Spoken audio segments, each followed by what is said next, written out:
The verdict comes after 8 years of deliberation over the illegal arms deal worth more than $800 million. Israeli billionaire Arkady Gaynamak and French tycoon Pierre Falcon have also been convicted in absentia and face 6-year prison terms.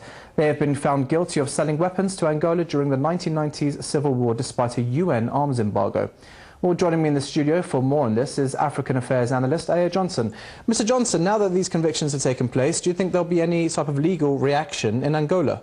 Well, one would expect so, but the truth is President Santos, who's got an iron grip on that country, is not going to allow that. And he made that very clear during the trial in France, that he did not want the trial to go ahead. He didn't think that they were founded. He thought that they actually exposed a lot of what had happened back then, and he put a lot of their secrets, especially military secrets from an Angolan perspective, out in the open. There's some estimates that in some aspects of Angola, the oil production would go up by about 25% over the next few years. Do you think this will affect any deal that France may have with Angola? I mean, this is a terrible time for the French at the moment. President Sarkozy is trying to mend the bridges and heal the wounds, as one would put it. But really, he's got to do something very quickly because the Angolans are very upset.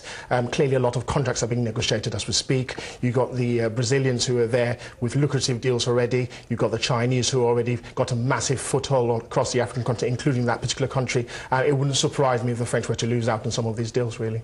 And of course, this would be a major deal for them because Angola seems to be, at least, if not the second, one of the top oil-producing countries in Africa. How is France, do you think, going to try and mend the ties, especially after this strain?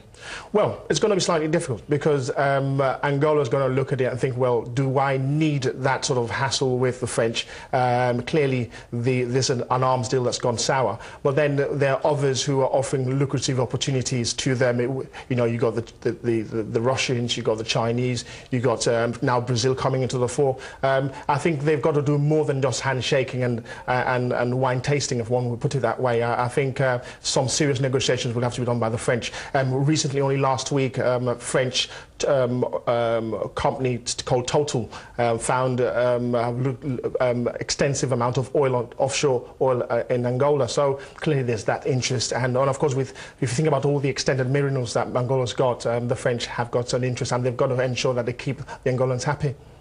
And what about other countries like China? I mean, obviously, you mentioned Brazil there as well. Do you think that this deal, Angolans are looking towards other countries to secure deals over the next few years? Well, it's across Africa. The African phenomenon has now woken up. They've all realised that they've got precious minerals, and they're not too slack to just lean on one particular investor. They're looking across to see all the multiple of investors that are available and looking for the best deals. That's exactly what they should do, and that's exactly what would happen. It puts pressure on European countries who may not necessarily have tugged a specific line to do with some of these countries. But this is just a fact of life. It just be that we've got a bit of competition now. Well, Mr. Johnson, thank you very much.